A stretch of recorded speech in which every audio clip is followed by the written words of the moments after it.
Ó, foi um detalhe pequeno e muita gente não se ligou que o mito da caverna foi a motivação de tudo pra Maura criar a simulação na série 1899. Então vem entender o que é esse mito, por que a gente nunca deve confiar nos nossos sentidos e se prepara, porque se essa história mexeu tanto com a cabeça da Maura, vai mexer com a sua também. Eu te garanto, esse vídeo aqui tá demais. Vamos lá.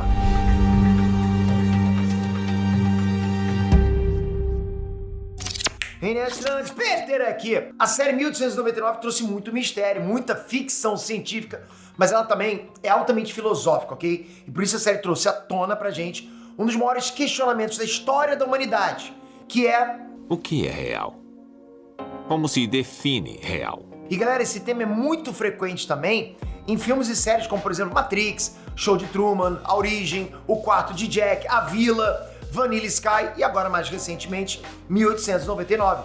Todas essas obras têm uma coisa em comum, que é o background do mito da caverna. E como todo nerd raiz tem que ficar por dentro dos assuntos, bora colocar mais um pouquinho de ciência no nosso repertório, não é? Então vem comigo, ficar fera nesse conceito do mito da caverna, que sempre ajuda a gente a entender mais profundamente os filmes e séries. Então se inscreve no canal, porque sempre que sai vídeos como esse aqui, com aquele papo gostoso, nerdístico, científico, super-heróis, de animes, de séries, de filmes, de cinema, então você sempre vai ser avisado se você estiver inscrito com o sininho. Só tocar no sininho aqui embaixo, aí sim você vai estar numa fandom que vai estar sempre sendo informado. Tamo junto, galera, vamos lá. Em 1899, o tempo todo os personagens se perguntavam se aquilo que eles viviam era real e também como descobrir se alguma coisa era realidade ou ilusão. E foi legal porque a gente também fritou os miolos com esses questionamentos. O lance é que mesmo hoje em dia é complicado responder isso, mas essa é uma pergunta que a humanidade se faz há milênios.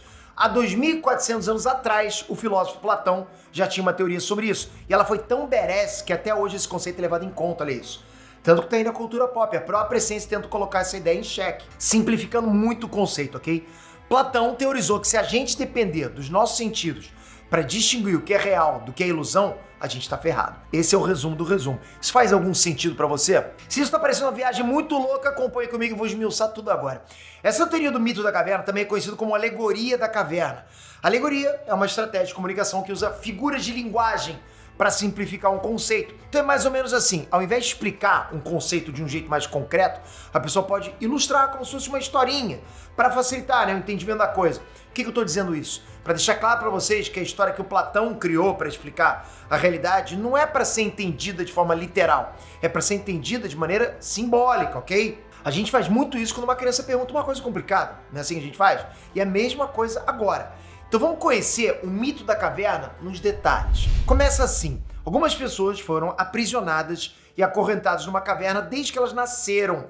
E elas passaram a vida toda ali, acorrentadas, presas naquela caverna. Isso significa que elas não têm nenhuma experiência com o mundo fora da caverna, concorda? Elas nunca saíram dali, mas tem mais. Visualiza a cena agora. Esses prisioneiros, eles estão a vida toda acorrentados de costas para a entrada da caverna e de frente para o paredão de fundo. Só imagina isso. Do jeito que eles estão presos ali, é impossível até virar a cabeça. Imagina só, desde que você nasceu, você ficar dentro de uma caverna sem poder nem mexer a cabeça, olhando só pro paredão. Doeu meu pescoço só de pensar, né? Continuando nesse cenário, acontecem algumas coisas dentro da caverna. Existe uma fogueira atrás deles e também entra alguma luz do dia na caverna. De vez em quando entram nessa caverna algumas pessoas carregando objetos, estátuas, conversando. Só que os prisioneiros nunca viram como tudo acontece. Concorda? Eles estão olhando para outro lugar, para outra direção. A única visão que eles têm, de novo, é do paredão no fundo da caverna. Mas como tem alguma iluminação, eles veem as sombras desses objetos projetadas lá no paredão. Até agora está acompanhando, né? Aí que começa a ficar interessante. Pensa comigo. Se esses prisioneiros não têm referência nenhuma do mundo lá fora, então o que eles vão achar que são aquelas sombras? Para quem não tem referência, aquilo vai parecer verdade, concorda? Agora pensa numa coisa. Quem já brincou de fazer animais de sombra com as mãos? Fazer aquelas coisas, aquelas formas com as mãos. Quem já brincou com isso? Tem gente que sabe fazer cachorro, né? Todo mundo sabe fazer borboleta, enfim. Ah, vocês já sacaram com essa brincadeira, né? Então vamos imaginar que a gente tá brincando de sombras e eu faço uma borboleta, ok? Uma sombrinha de uma borboleta lá numa parede. Você vai achar que aquela sombra que eu fiz é uma borboleta de verdade? Claro que não, né? É uma sombra. Mas lá naquela caverna, ouvir as vozes das pessoas que entram lá, o barulho do espaço e ver as sombras é a única forma de compreensão do mundo para aqueles prisioneiros. Então não é fácil a gente entender que eles acreditam que as sombras estão falando e que as sombras não são sombras e sim os objetos de verdade? Pois é só assim que eles conhecem o mundo. Eles conhecem o mundo dessa forma. Se tem mais de um cavalo lá no paredão que eles estão olhando, para eles o cavalo de verdade é aquela sombra. E o som do cavalo pode ser a voz ou os passos de quem está carregando a estátua do cavalo. Entende? Deu para sacar isso? Essa é a única verdade que eles conhecem. E, consequentemente, essa é a noção de realidade para eles. Esse mundo de sombras e ecos. E a alegoria continua contando que, de repente, um dos prisioneiros se soltou. Daí ele começou a andar pela caverna em direção à saída. Imagina a sensação que esse sujeito teve. Deve ser, no mínimo, perturbador, concorda? Quanto mais ele se aproxima da entrada da caverna, mais ele ia sentindo a luz do dia. As coisas começavam a ter cores lá fora e isso até machucava os olhos dele. Sabe quando você tá dormindo lá de boa no breu e do nada alguém acende a luz? Não demora um tempo pra você acostumar a visão, não é assim? Você fica meio assim, não é?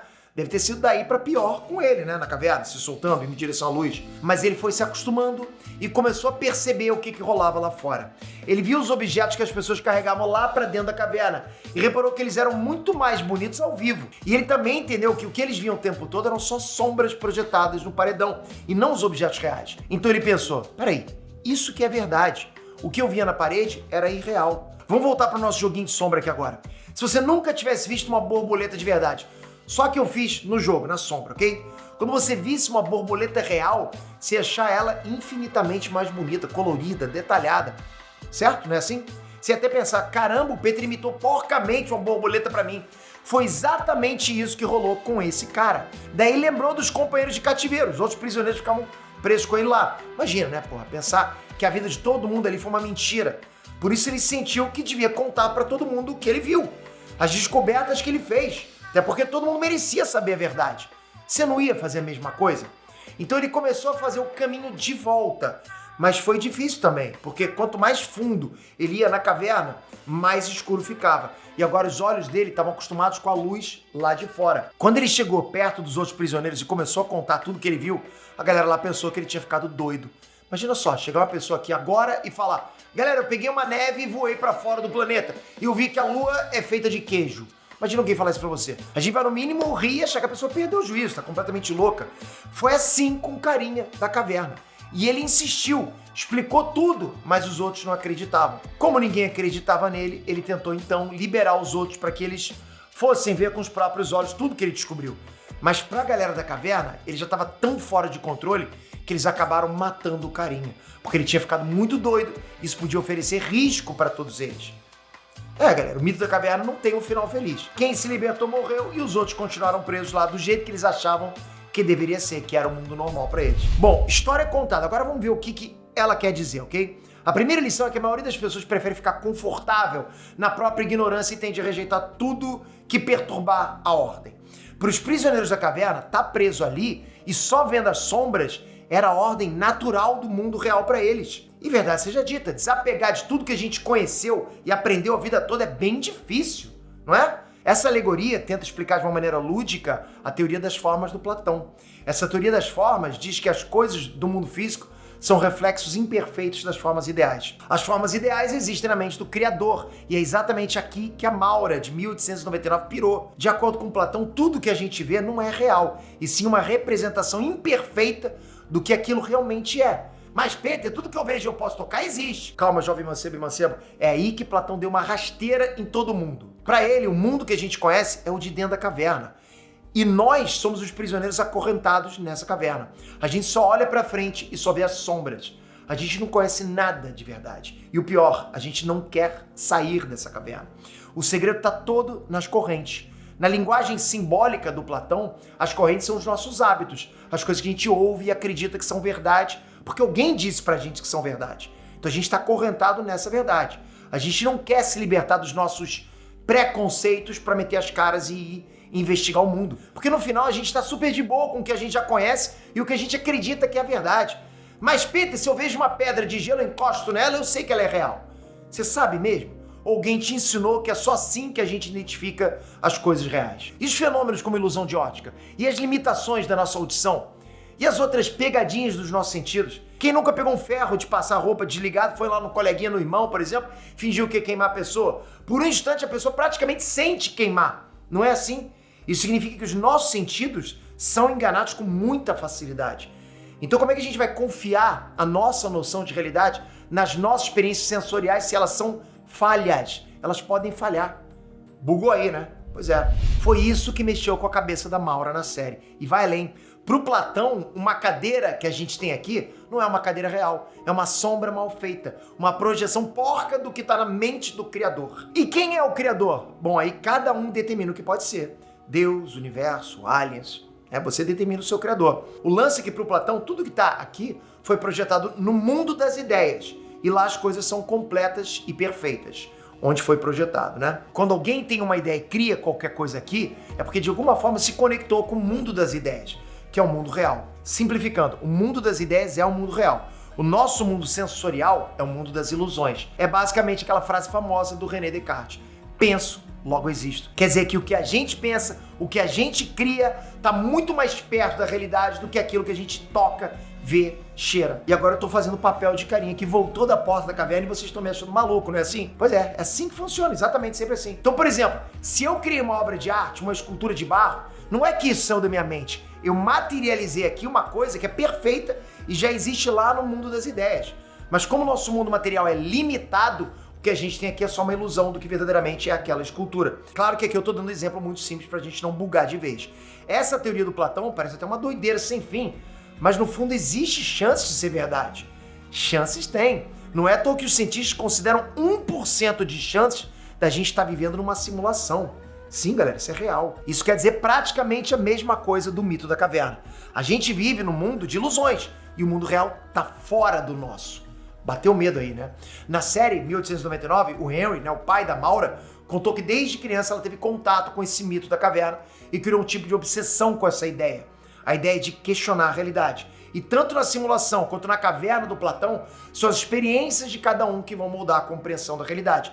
Só que para descobrir como é que é o mundo real, você tem que questionar tudo à sua volta. Você tem que abrir mão de tudo que você acha que sabe. E aí sim sair da caverna ou sair da simulação, no caso da série. Mas a Maura tinha passado por tanta dor com a morte do filho que ela escolheu viver no mundo de ilusões. É a mesma coisa dos prisioneiros que escolheram permanecer na caverna. A Maura também é o criador, já que ela criou pelo menos uma simulação. E as simulações, apesar de parecerem muito realistas, elas não eram exatamente como o mundo real, lembra? É esse também o sentido das sombras da caverna, que parecem coisas reais, mas são só cópias simples. Mas quem só viveu na caverna vai achar que as sombras são reais. Da mesma forma que quem apagou a própria memória e só vive na simulação vai acreditar que tudo ali é real também. E toda novidade que vier confrontar essa realidade vai ser considerada loucura. E aí sim, da mesma forma que os prisioneiros daquela caverna, né, tinham entendido que aquela pessoa que se libertou tinha ficado maluca, a Maura e os outros passageiros presos na simulação também começaram a questionar a realidade relacionando isso com loucura.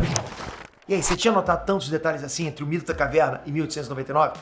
Curtiu se aprofundar nessa teoria? Você quer mais vídeos assim sobre temas um pouquinho mais abertos, mas aí no tema nerdisco? Comenta aqui embaixo que a gente traz pra vocês mais questões filosóficas, mais questões científicas, isso é bom demais, eu adoro conversar sobre isso, ok? Se não tivesse o Nerd, a gente teria um canal de ciência. Aliás, eu vi, só não apresento, né? Então, espero os comentários de vocês, toca aqui agora, se inscreve no canal, ativa o sininho, porque aí sim você vai estar informado sempre que acontecer alguma coisa. Só com essa notificação. Tamo junto pra caramba, você faz tudo funcionar, por isso que eu preciso muito de você aqui. Espero você no próximo vídeo, valeu, fui!